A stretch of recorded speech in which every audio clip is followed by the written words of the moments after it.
नहीं छोड़ा, उन्हें वर्चुअल करने का निर्णय। मैं ऐसे अपने माननीय मंत्री जी का धन्यवाद करता हूँ।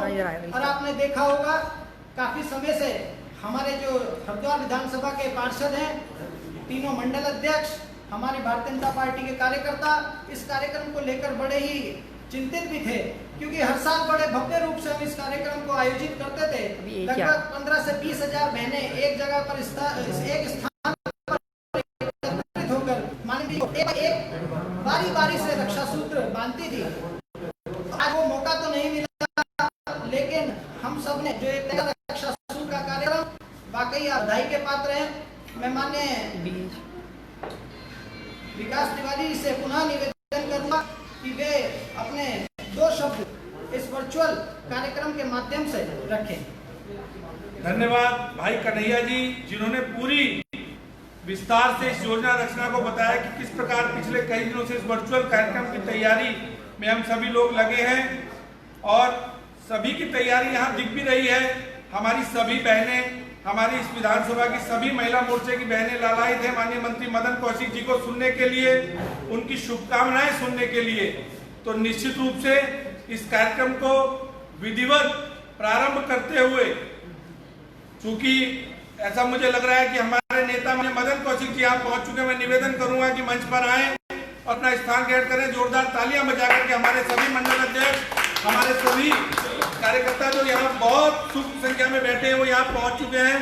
तो इस कार्यक्रम के मुख्य अतिथि, मुख्य वक्ता श्रीमान मदन कौशिक जी यहाँ पहुंच चुके हैं और जोरदार तालियों के साथ मैं निवेदन करूंगा इस ऐप पे, इस लाइव से जितने भी लोग जुड़े हुए हैं, जोरदार तालियां बजा करके माननीय मंत्री मदन कौशिक जी का अभिवंदन करें। तो निश्चित रूप से एक ऐतिहासिक अवसर, एक ऐतिहासिक सहयोग कि हम वर्चुअल कार्यक्रम जिसमें मुख्य वक्ता के रूप में श्रीमान मदन कौशिक जी का वर्चुअल उद्बोधन इस विधानसभा की बहनों को आज मिलने वाला है। तो मैं कार्यक्रम को विधिवत प्रारंभ करते हुए इस कार्यक्रम के मुख्य वक्ता, मुख्य अतिथि, हमारे नेता श्रीमान मदन कौशिक जी से निवेदन करूंगा कि वे दीप प्रज्वलन कर इस वर्चुअल कार्यक्रम का विधिवत शुभारंभ करें। श्रीमान मदन कौशिक जी।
तो देखिए, दीप प्रज्वलन का कार्यक्रम संपन्न हो चुका है।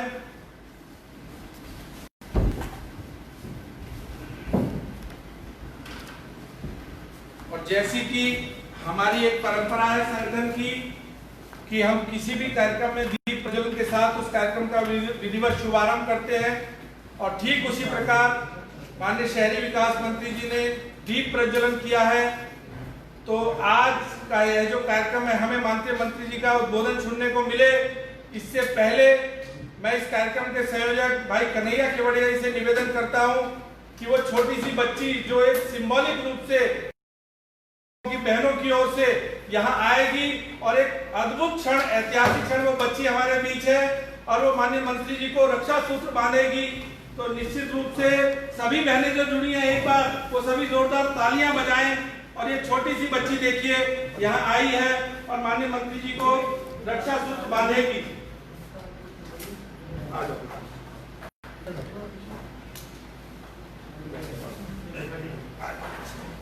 तो देखिए ये छोटी सी बच्ची जो थाली लेकर आई है, आरती लेकर आई है, जो हमारी परंपरा है, जो हमारे संस्कार हैं, उनको चरितार्थ करते हुए एक सुंदर सी राखी अपने साथ लाई भी है ये। और माननीय मंत्री जी को तिलक करें, तालियां बजनी चाहिए आपकी जरूर, जो भी लोग हैं यहाँ, आपकी तालियां नहीं रुकनी चाहिए। लेकिन छोटी सी बच्ची और इसके भाव देखिए, इसके संस्कार देखिए कि यह सभी बहनों की ओर से, विधानसभा में जो बहनें हैं उन सबकी ओर से यह रक्षा का सूत्र बांध रही है, ये संकल्प ले रही है, ये आशीर्वाद दे रही है, ये उस रिश्ते को पवित्र कर रही है जो एक भाई का रिश्ता, बहन का रिश्ता हमारी सनातन संस्कृति में रहता है, हमारे इस हिंदुस्तान में रहता है। तो तालियां बजा करके इस बच्ची को सभी लोग आशीर्वाद दें। इस छोटी सी बच्ची ने जो आज किया है और वर्चुअल कार्यक्रम के माध्यम से निश्चित रूप से हम पार्टी की ओर से भी बच्ची को साधुवाद देते हैं, इसके परिजनों को साधुवाद देते हैं। और यह भी बता दूं कि हमारा जो कार्यक्रम संयोजक है कन्हैया केवड़िया, उनकी छोटी सी बच्ची है और इस बच्ची ने सभी का आज मन मोहा है। तो पुनः आप सबको बधाई, शुभकामनाएं। माननीय मंत्री जी को इस बच्ची ने अपनी शुभकामनाएं दी हैं और कहीं ना कहीं यह जो कार्यक्रम वर्चुअल कार्यक्रम है, इसके माध्यम से इस बच्ची ने आज यहाँ रक्षा सूत्र का यह कार्यक्रम किया, राखी भी बांधी है। और मीडिया के भी साथी हमारे बीच है, मैं उनका भी हार्दिक स्वागत और अभिनंदन करता हूं। तो दीप प्रज्वलन हुआ, रक्षा सूत्र जो इस बच्ची ने, छोटी सी बच्ची ने माननीय मंत्री जी को बांधकर अपनी शुभकामनाएं दी। हरिद्वार विधानसभा की सभी बहनों की ओर से जो आना चाहती थी, लेकिन कोरोना महामारी के कारण इस वर्चुअल कार्यक्रम में वो नहीं आ पाई, लेकिन मोबाइल से, फेसबुक से, सिस्को ऐप के माध्यम से वो हजारों की संख्या में वो सभी बहनें जुड़ करके हमारे कार्यक्रम को देख पा रही हैं। तो सीधे अब मैं आपके और माननीय मंत्री जी के बीच से हटता हुआ मैं निवेदन करूंगा कि आज इस वर्चुअल रक्षा सूत्र कार्यक्रम के मुख्य वक्ता, मुख्य अतिथि, हम सबके नेता और जिन पर लगातार हमारी सभी बहनों का आशीर्वाद पिछले कई वर्षों से रहा है, तो मैं निवेदन करूंगा माननीय मंत्री मदन कौशिक जी से कि वो अपने संबोधन के माध्यम से इस कार्यक्रम का शुभारंभ करें। जोरदार तालियां बजा करके सभी बहनें स्वागत करेंगी जो हजारों हजार बहनें इस कार्यक्रम से जुड़ी हैं।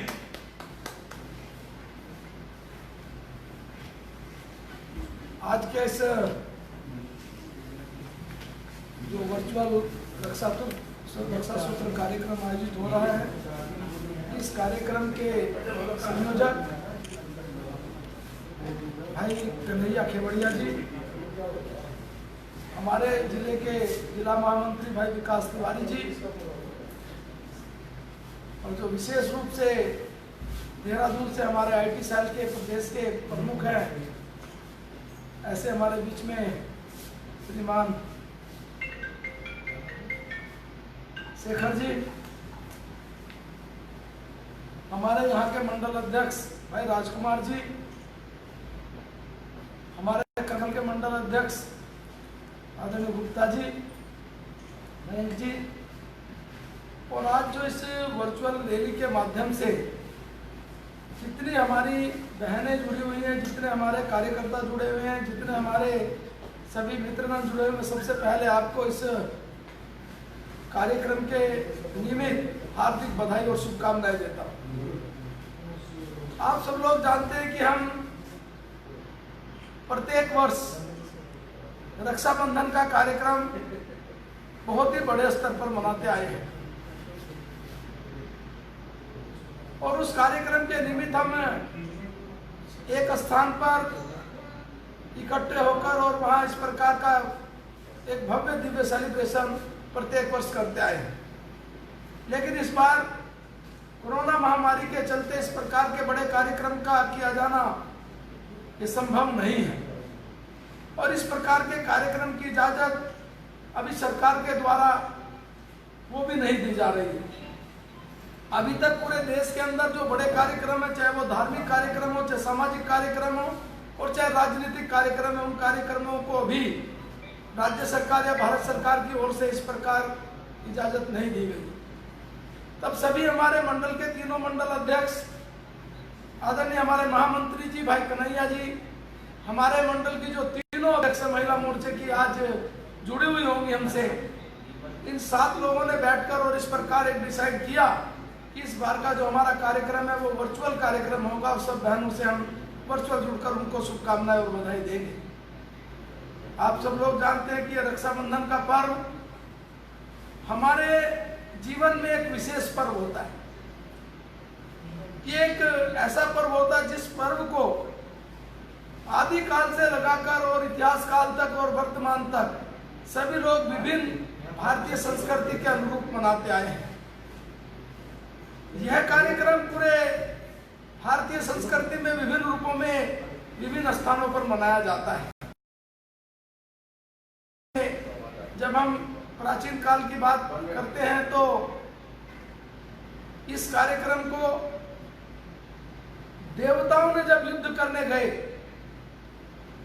तो लक्ष्मी जी ने विष्णु को, भगवान विष्णु को राखी बांधकर और उनके जीत की कामना की थी। इसी प्रकार से इस कार्यक्रम को अलग अलग प्रकार से शिष्य अपने गुरु को, गुरु अपने शिष्य को, बहन अपने भाई को, भाई अपने रक्षा का संकल्प लेते हुए छोटी बहन को आशीर्वाद देते हैं, बड़ी बहन से आशीर्वाद लेते हैं। और दक्षिण भारत में इस त्योहार को परिवार के रूप में मनाया जाता है, यानी जो पत्नी और पति को राखी बांधकर और इस प्रकार का संकल्प लेती है कि वो उसकी जीवन भर रक्षा इस रूप में करे। यानी ये भारतीय संस्कृति का ऐसा अभूतपूर्व पर्व है जहां हम प्रत्येक रूप में और एक राखी के इस धागे को, इस बंधन को इस रूप में मनाते हैं कि एक संकल्प भाव होता है उसकी सुरक्षा का, संकल्प भाव होता है उसकी कहीं ना कहीं इस प्रकार का कि हम पूरी तरीके से अपने इस रूप में खड़े होकर और कहीं भी कोई इस प्रकार की बात होगी हम खड़े होकर इसकी रक्षा करेंगे।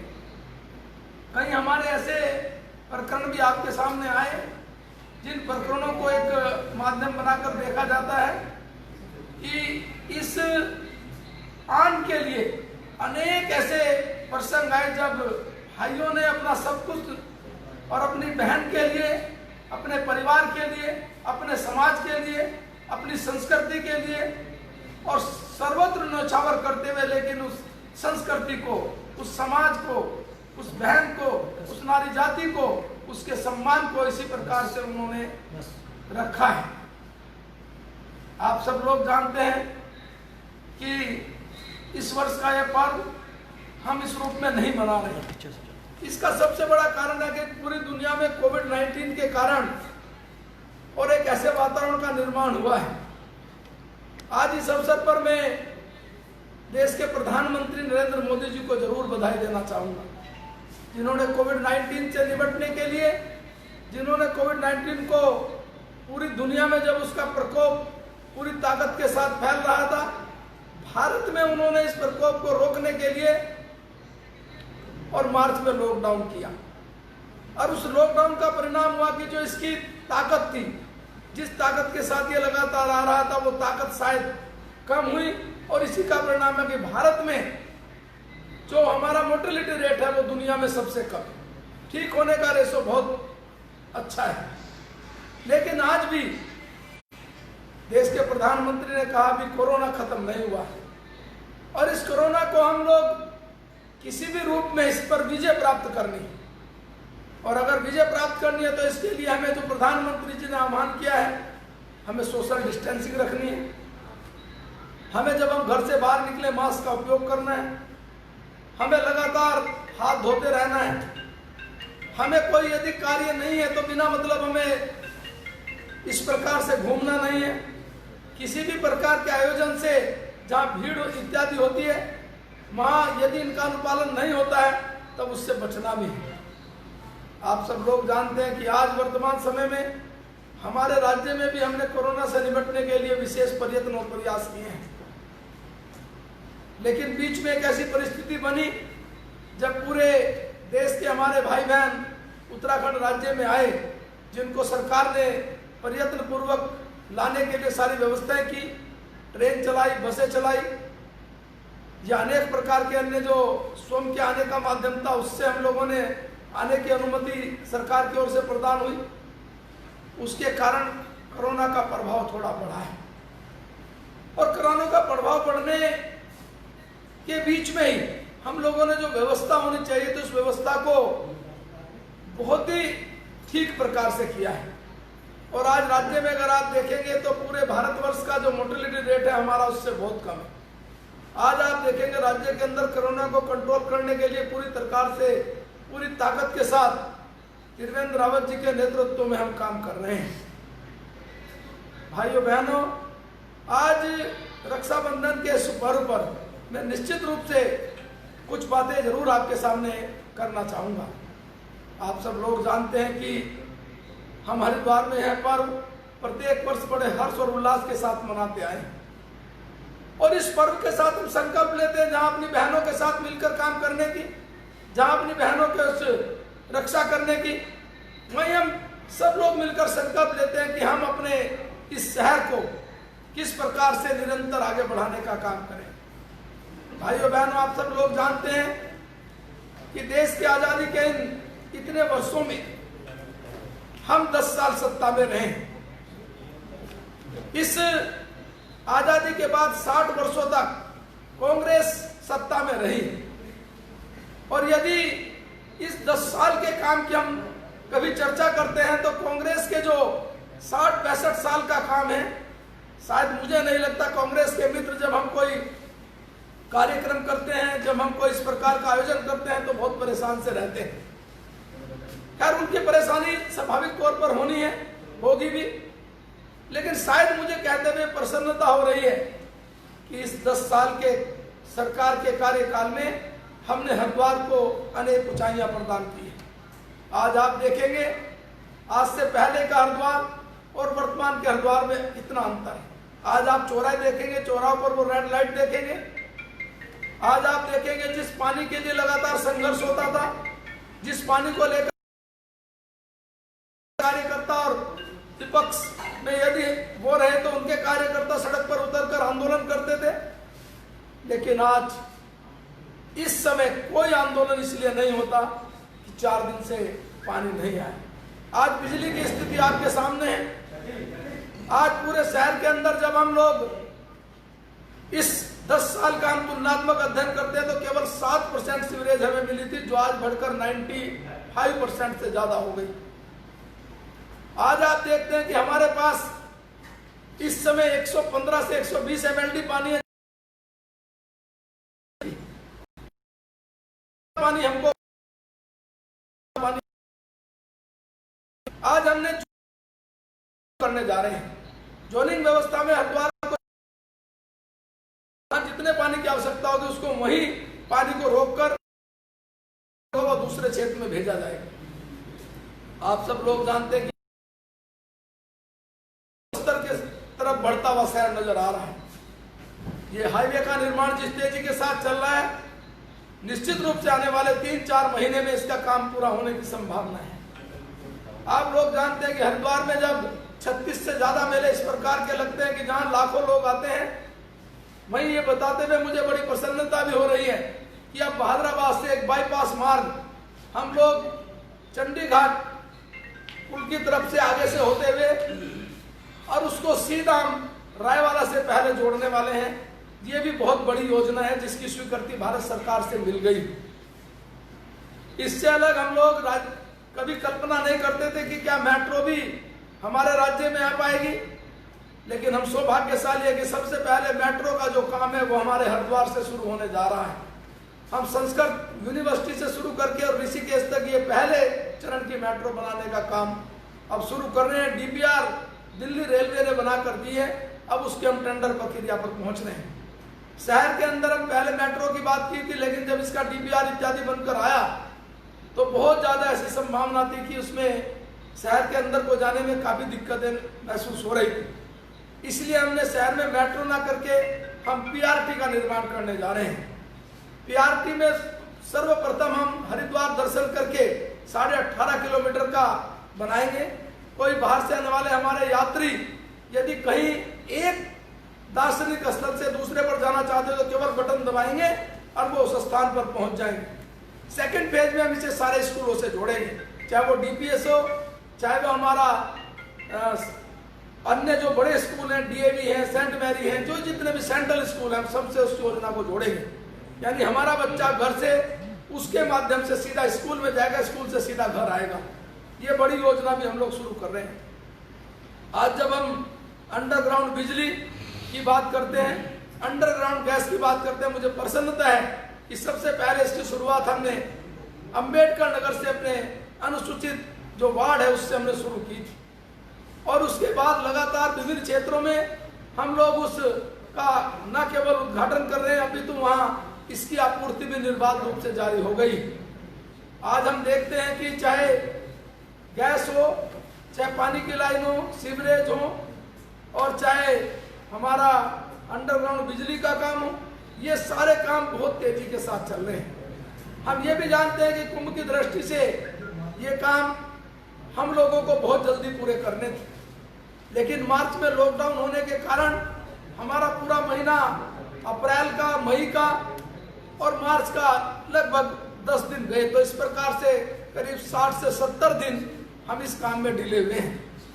लेकिन इसके बावजूद भी विभिन्न प्रकार के जो हमारे काम करने वाले विभाग हैं, जो अधिकारीगण हैं, उनको निर्देश दिए गए हैं कि आप इस काम को यथासंभव जल्दी से जल्दी आप इसको पूरा करिए।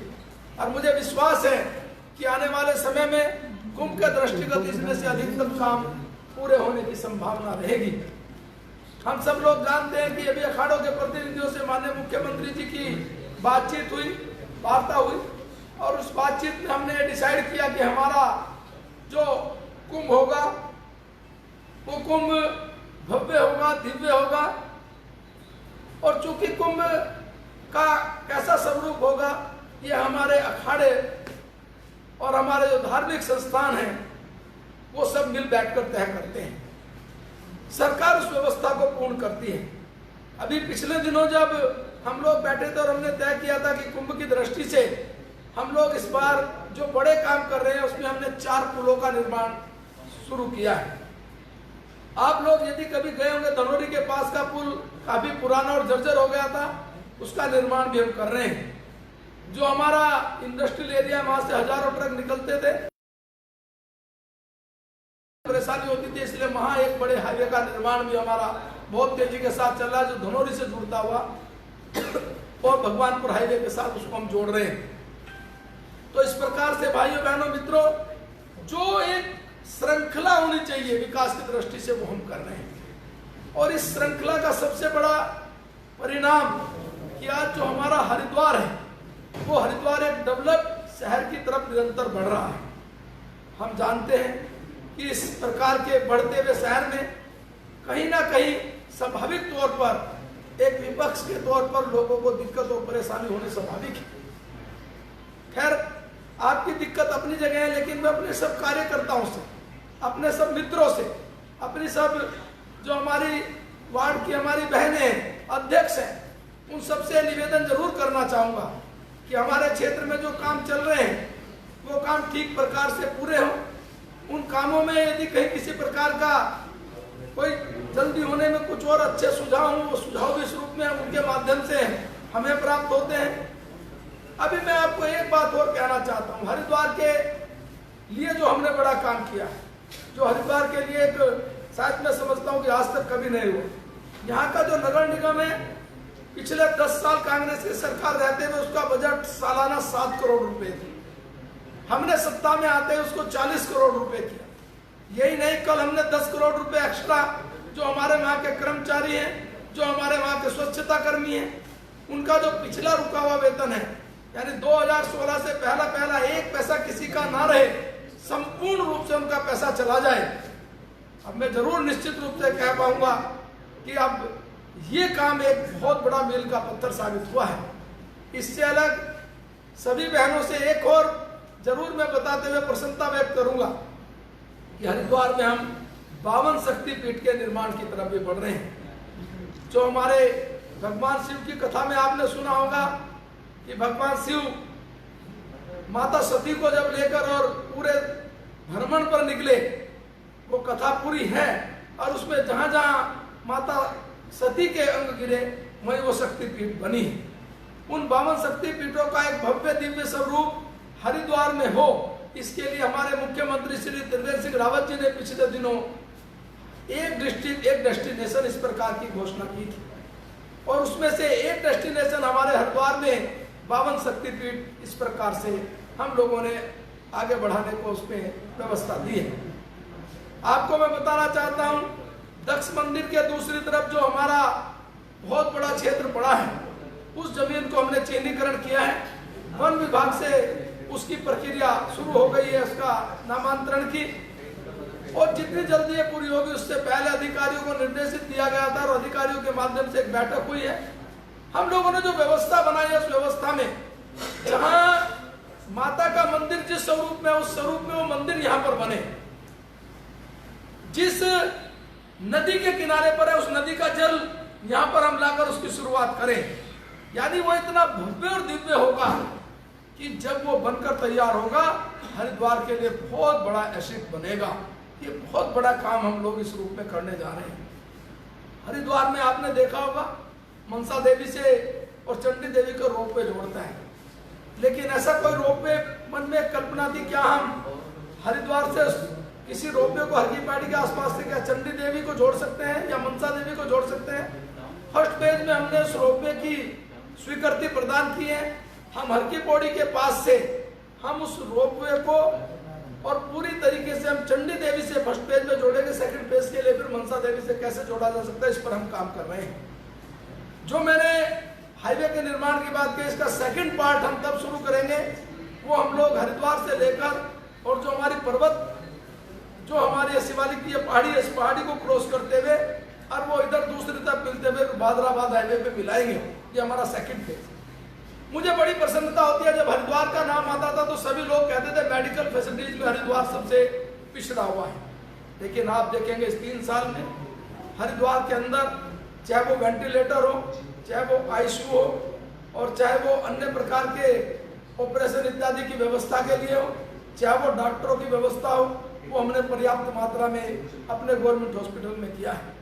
मुझे प्रसन्नता इस बात की हो रही है कि हमने मेडिकल कॉलेज, जिस विषय को लेकर लगातार निरंतर मैं संघर्ष करता आया हूं, लेकिन आज निश्चित रूप से मन में बहुत ही एक ऐसा प्रसन्नता है कि उस काम को लेकर लगातार मैंने संघर्ष किया। दिल्ली गया, अनेक बार दिल्ली से बातचीत की, मुख्यमंत्री जी के माध्यम से बातचीत की, अपने विभागीय अधिकारियों को वहां दौड़ाया, और अंततः हरिद्वार के लिए मेडिकल कॉलेज की स्वीकृति मिल गई, और उसके लिए जो पैसा था वो भारत सरकार ने राज्य सरकार को दे दिया है, और अब उसका नक्शा इत्यादि कंप्लीट होने के बाद बहुत तेजी के साथ उसका निर्माण शुरू होगा।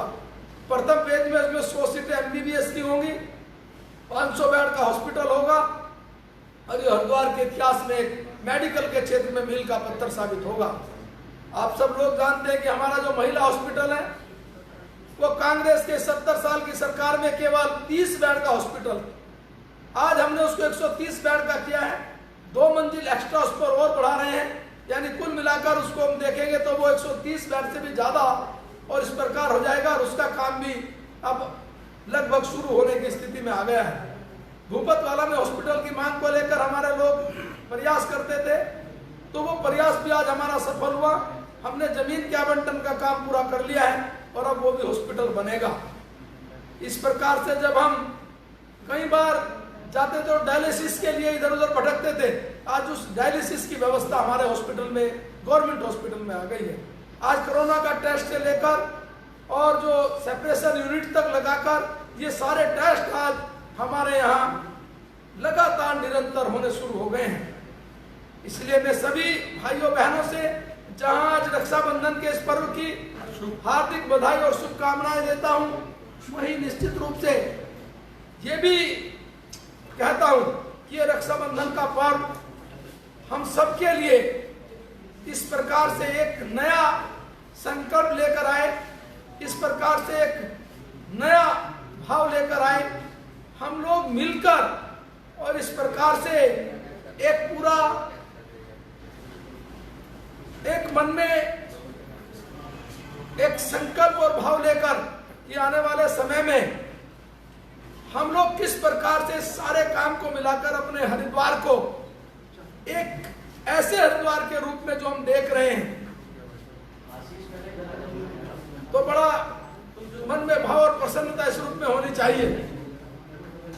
तो मैं आज आप सबसे जहां रक्षाबंधन की हार्दिक बधाई और शुभकामनाएं देता हूं, मैं ये भी संकल्प लेता हूं, आज ये भी इस रूप में मैं प्रतिज्ञा करता हूं कि हम सब लोग मिलकर अपने हरिद्वार को एक ऐसा डेवलप शहर जो बनने जा रहा है उसको पूर्ण रूप से एक ऐसे शहर के रूप में देखते हुए नजर आएंगे कि हाँ, हमें लगेगा हम सब लोग मिलकर एक संकल्प के साथ, एक भाव के साथ इस हरिद्वार को, इसके विकास को, विकास की दृष्टि से, एजुकेशन की दृष्टि से, रोजगार की दृष्टि से और आगे बढ़ाने का संकल्प लेते हैं। आज रक्षाबंधन के इस पर्व पर इस संकल्प के साथ मैं पुणे सभी बहनों को हार्दिक बधाई और शुभकामनाएं देता हूं। बहुत बहुत धन्यवाद। धन्यवाद माननीय मंत्री जी, आपके उस उद्बोधन